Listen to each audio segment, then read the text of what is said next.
En primera plana, Carlos Herranz.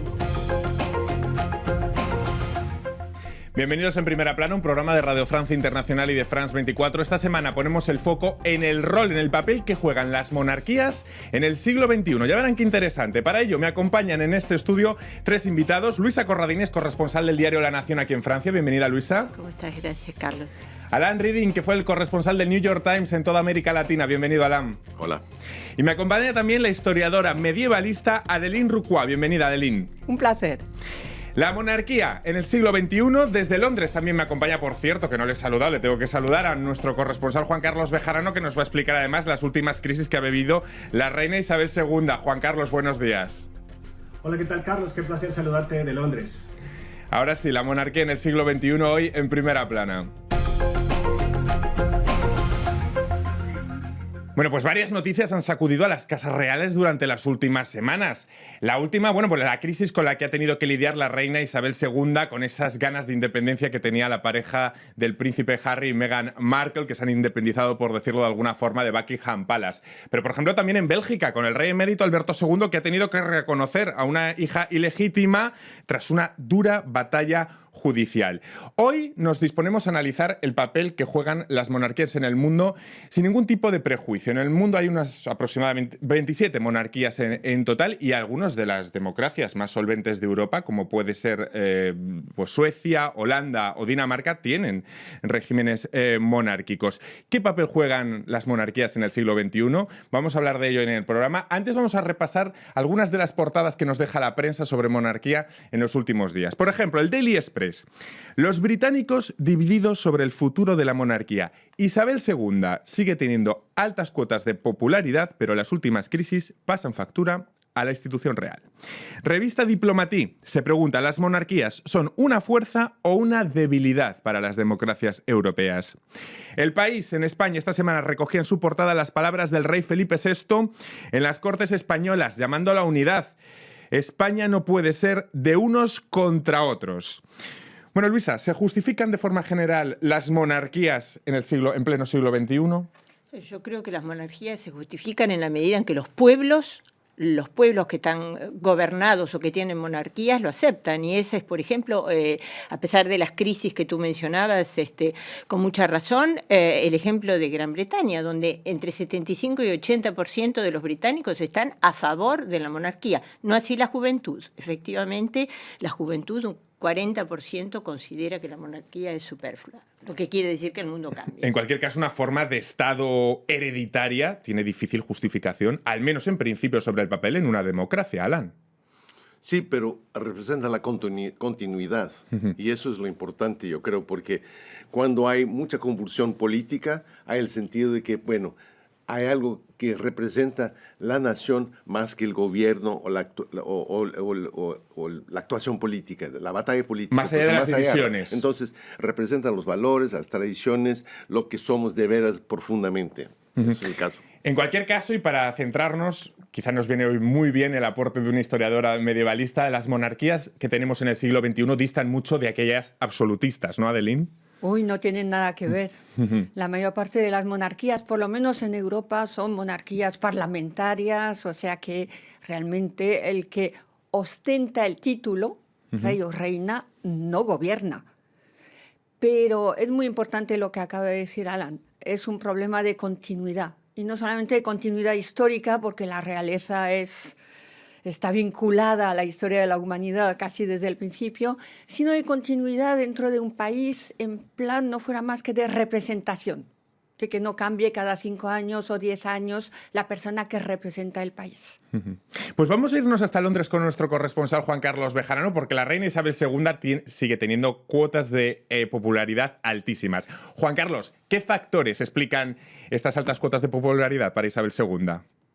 Bueno, la reina Isabel II sigue siendo muy popular por varias razones. Ha sabido adaptarse al paso del tiempo, pero sobre todo porque es una reina silenciosa, es decir, solo se le escucha 2 veces al año, en la apertura del Parlamento y en el discurso de Navidad. De resto, se mantiene muy neutra y eso ha ayudado a su imagen. Pero en realidad, los británicos son muy monárquicos. La monarquía británica, la Casa Windsor, tiene un apoyo de entre el 70 y el 80%, es decir, que alrededor del 20% son republicanos.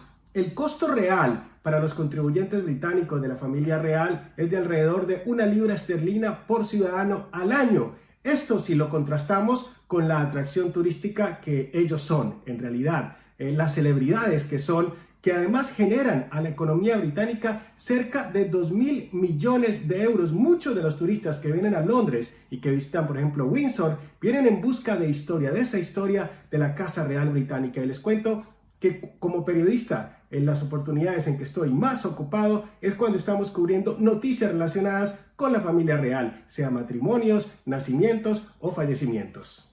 Muchas gracias, Juan Carlos. Una máquina de noticias, la Casa Real Británica, a veces también en la parte más people, digamos, del asunto, y también una máquina de hacer negocio. Lo vemos en el merchandising, en las tazas, y lo vemos también incluso ahora en la ficción como La joya de la corona, que es la serie Netflix, The Crown, de Netflix. On days like today, ask yourself, in the time I've been on the throne, what have I actually achieved? For the times they are changing. Bueno, ficciones, merchandising, una máquina de hacer dinero. Luisa conoce muy bien el Reino Unido. Hablamos de una justificación también económica, de un motor económico para el Reino Unido en este caso. No hay ninguna duda, por supuesto, pero yo no creo que ese sea uno de los elementos fundamentales que hacen a la popularidad de la monarquía británica para el pueblo británico. Es absolutamente apasionante este tema y sería para hacer varias emisiones, porque hablábamos recién fuera de cámara de... El rol importante que tiene la reina es de unir esa nación porque ella no habla, pero en el fondo esta última crisis del Brexit ha provocado un replanteo desde el punto de vista político de cuál es el rol de una reina que hace lo que le dice el gobierno y que no puede decir más nada. Es que en el siglo XXI uno puede ser jefe de Estado sin poder gobernar o ejercer el poder seriamente. Esto es una pregunta que se hacen los especialistas y los académicos británicos en este momento. Algunos detractores de la monarquía utilizan el argumento económico, pero ese argumento hay veces que no funciona y que encontramos que la República Francesa es, por ejemplo, más cara que la monarquía española. Alan. Seguramente, pero en el caso de Inglaterra o Gran Bretaña, la idea de decir que todos el apoyo al dinero y dinero, yo creo que como decía Luis, los puntos, hay un elemento de nostalgia, es importante, y eso tal vez distingue un poco la monarquía británica, nostalgia por imperio, por grandeza, cuando el emperador de India, este tipo de título que teníamos en el pasado, y ahora se ha reducido un pequeño país, hay un desencanto también con la clase política, entonces se busca referentes. Un punto de continuidad, de una referencia histórica que uno puede, aunque si uno se pone a estudiar la familia real británica, también se ve que no hay una línea de continuidad. Vamos a tratar otros casos, no solo el británico. En España, por ejemplo, Adeline, el modelo es diferente, la corona no es una máquina tanto de hacer dinero como el caso británico, pero sí que existe esa legitimidad, en principio asociada a la transición, que yo no sé si esto ya está siendo muy cuestionado en el caso español. Yo creo que no. O sea, la corona desempeñó un papel muy importante en el momento de la transición y en particular cuando el coronel Tejero quiso hacer un golpe de Estado y tal. O sea, mantiene probablemente, igual que en Bélgica, la unidad del país. Son países donde hay lenguas diferentes, donde las regiones son diferentes y la corona desempeña ese papel de ser un punto unificador, independientemente, aunque no gobiernen, por lo menos representan un conjunto.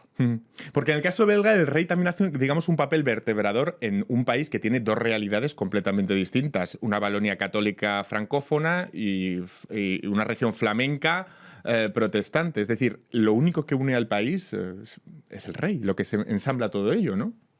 Es el símbolo de ese país. En realidad, cada uno debe sentirse, cada región se siente representada en esa figura, independientemente de que el rey no pueda intervenir en otro tipo de cosas. Y eso yo creo que sucede en prácticamente todas las monarquías europeas, las monarquías parlamentarias. No así, por supuesto, en el resto de las monarquías en otras partes del mundo. Claro, porque luego hablamos de simbolismos, pero si nos vamos al Golfo, a las monarquías del Golfo, ahí hablamos de monarquías con poder geoestratégico.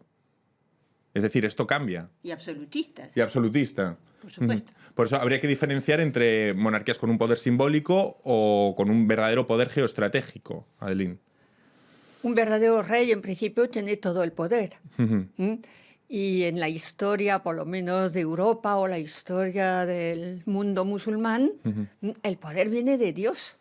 Y Dios no se lo da a 25 personas o a 25 instituciones, se lo da al rey.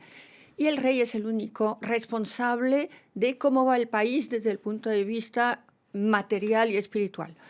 Entonces, las verdaderas monarquías, vamos a decir, son las que tienen el poder, las que llaman del Golfo. Las monarquías, tal y como las conocemos en Europa desde el siglo XIX, son parlamentarias. El rey no gobierna, representa. Representa una continuidad, con lo cual da casi igual que sea el hijo del rey anterior que suceda. No tiene poder. ¿Quedan restos? Es interesante. Alan. Yo me pregunto, por ejemplo, en los sistemas parlamentarios, ¿a qué sirve el presidente? Muy poco también. Es un símbolo. Muchas veces se busca una persona que represente la unidad, que no es muy partisano, muy... Por ejemplo, Alemania, nos cuesta acordarnos del nombre del presidente alemán o del presidente italiano. Nos Entonces, cuesta. la excepción en Europa es aquí en Francia. Aquí tenemos un presidente rey, porque el sistema... Yo creo que es el único país en Europa donde el presidente, o un sistema presidencial, donde el presidente auténticamente tiene este poder. Y varios presidentes le han gustado muchísimo. Mitterrand, por ejemplo, le encantaba la idea de que majestuoso, de que era una especie de monarca. Es verdad que tienen esa aura de reyes aquí en Francia. Y Macron también le gusta eso. Sí. Por Luisa. eso se dice que vivimos en Francia en una monarquía republicana. Pero yo quiero hacer un comentario con respecto a los presidentes. Comparados a los reyes en Europa, por ejemplo, las monarquías parlamentarias. En Italia, cada vez que hay una crisis, a pesar de que el presidente es la figura que no interviene en la política, es el responsable de desanudar la crisis, es el responsable de dialogar, es el responsable de llamar a las partes a unirse, es el responsable de llamar a la negociación, interviene. Y generalmente la diferencia con un rey en las monarquías modernas es que es una figura que tiene una vida política, que tiene conocimiento político, que es una figura política que ha hecho otras cosas en la vida política del país. En consecuencia, tiene un peso político concreto. Esa es la gran diferencia. Me van a permitir un momento, nos vamos a ir a una breve pausa y a la vuelta nuestro corresponsal en Londres nos va a explicar cómo la reina Isabel II ha gestionado sus últimas crisis. Eso va a ser en unos instantes.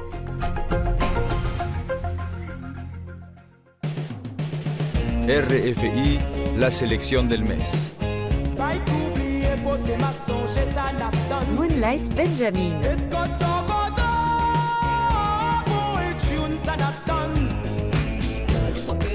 David Walters.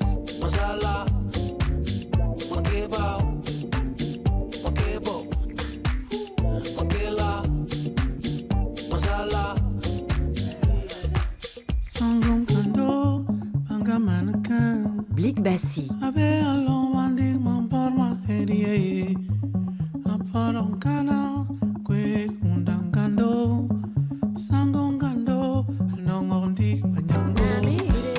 Lady Dunley.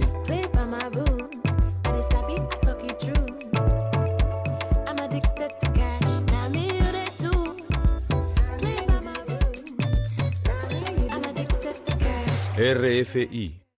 Continuamos en Primera Plana, hoy hablando del rol que juegan las monarquías en el siglo XXI con mis compañeros periodistas Luisa Corrani-Dini del diario La Nación, con el corresponsal de New York Times en América Latina, Alan Reading, y con la historiadora medievalista Adeline Rucua. Les pregunto, ¿ustedes saben lo que es el Brexit, pero ¿saben lo que es el Mexit?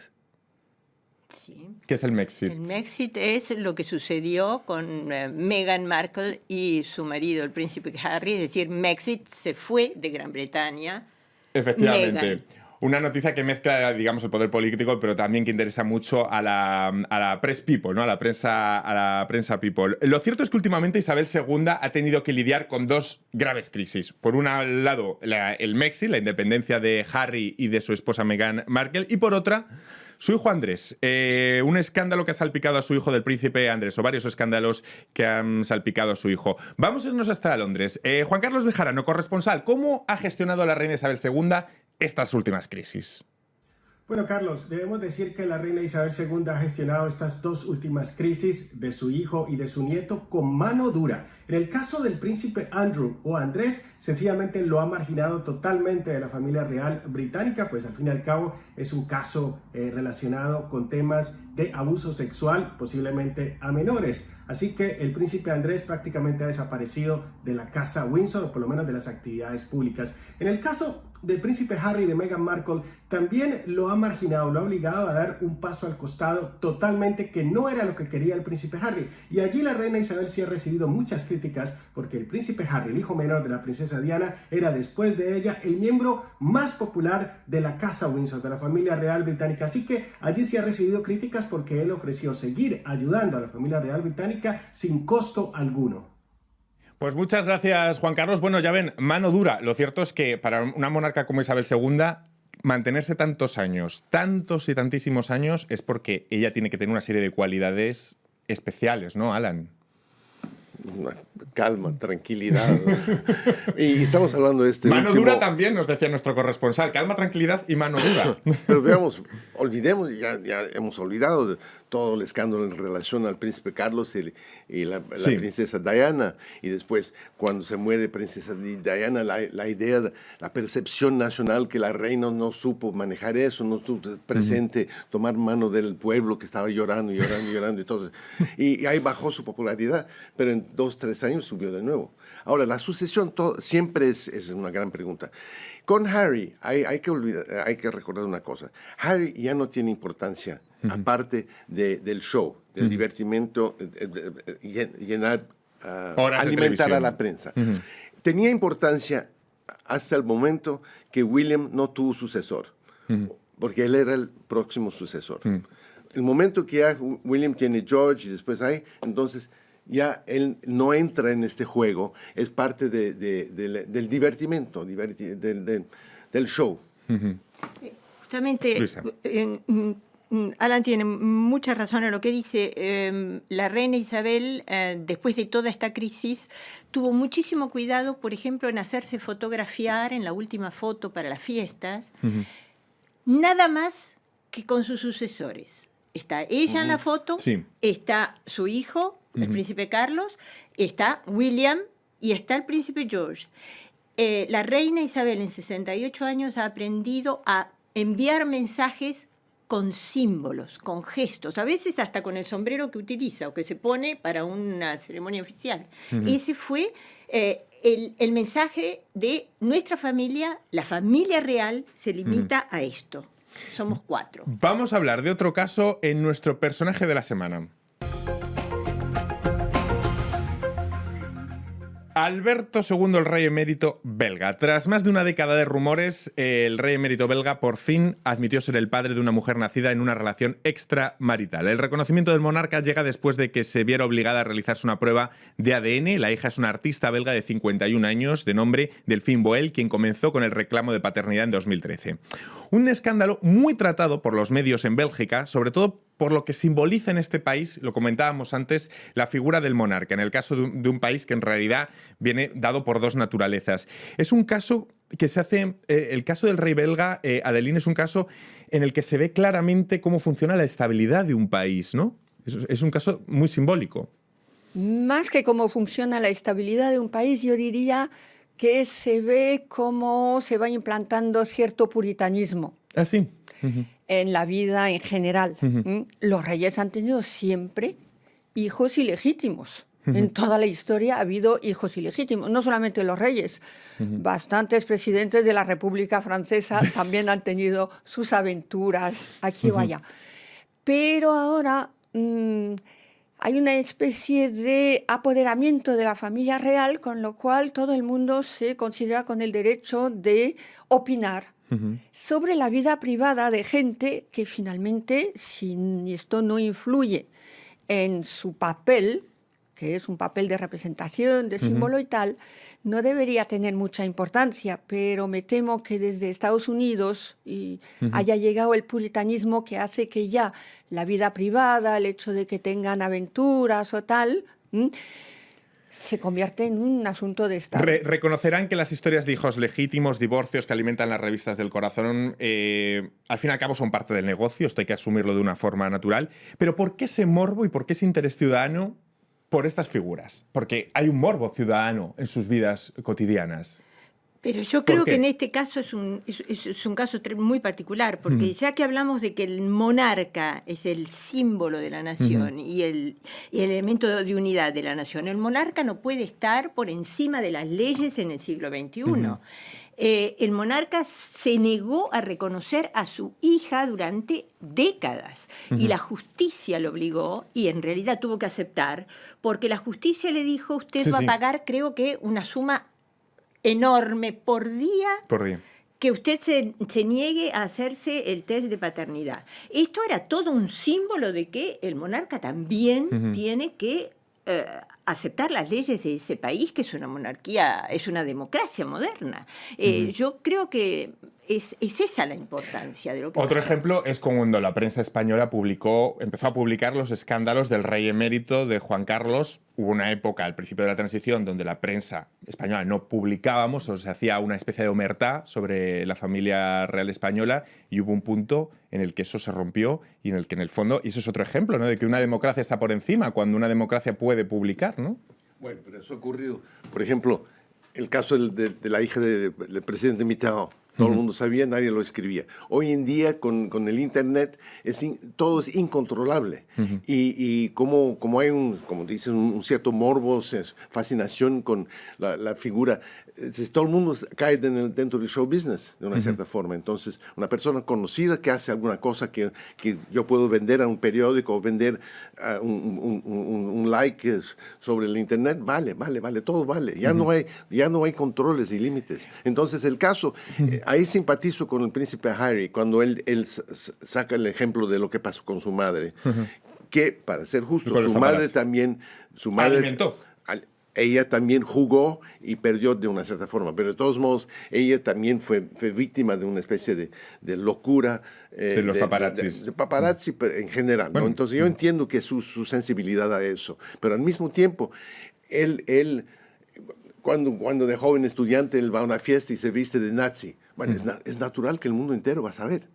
A los minutos hoy en día son todo al segundo. Entonces hay una exposición, la gente está muy expuesta y yo creo que la gente que lo consume. Ya no está chocado. Yo creo que eso del rey puede ser que en Bélgica dice, uy, presumimos eso, todo el mundo sabía que él corría atrás de mujeres y era conocido eso, pero que la gente sea chocado por eso, yo creo. Oigan, ustedes que conocen los tres muy bien América Latina, ¿qué visión hay desde América Latina hacia este tema, hacia las monarquías? ¿Qué visión se tiene desde allí?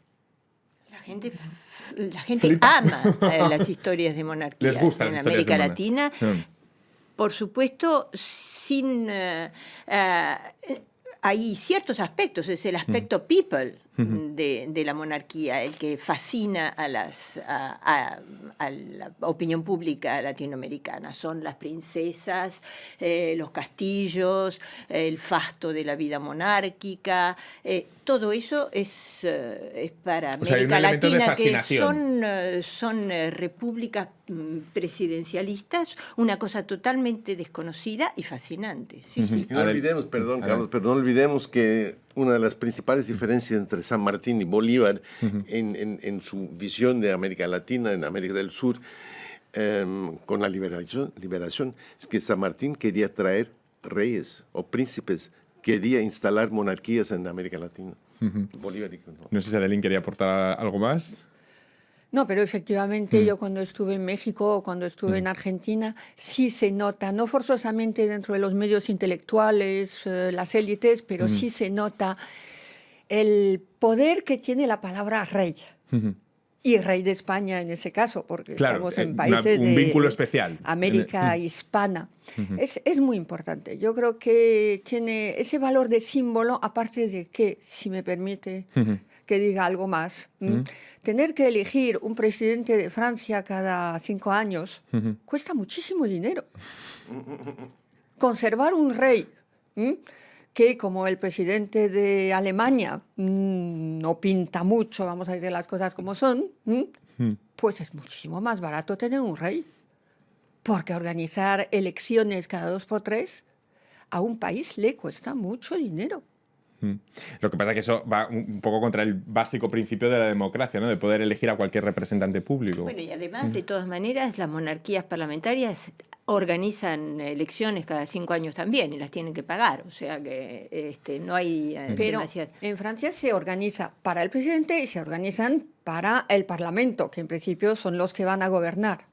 Ahora uno se elecciones. puede preguntar, ¿a qué sirven las monarquías cuando no tienen todo el aparato show business que tienen en Gran Bretaña? Por ejemplo, en Dinamarca, que la reina Margaret sale de bicicleta. Sí. Bueno, entonces ya se pierde la magia. Entonces, ¿no? Porque el Rompemos ese aspecto elemento de fascinación. aspecto casi, como tú decías, divino, la idea de que no me acerco a eso, pero la persona que... Yo conocí O cuando llega gente a la monarquía que viene de otros ámbitos. A lo mejor, por ejemplo, la reina Leticia de España, que era una periodista, presentadora de telediarios. Hay casos en los que hay... La reina máxima. Sí, la reina máxima de Holanda. Un pequeño anécdota. Yo me acuerdo que la reina Elizabeth vino a México en 75. Y fue un gran momento de gran emoción, aparte de que yo la conocí.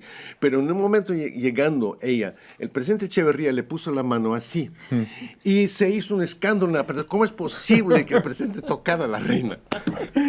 Pues muchísimas gracias. Ya saben que Alan hasta conoció a la reina Isabel II. Ha sido un placer tenerles hoy en En Primera Plana que hemos dedicado al papel que juegan las monarquías en el siglo XXI. Un placer haberles tenido aquí conmigo esta semana y a todos ustedes hasta la próxima aquí en Primera Plana de RFI y France 24. Gracias.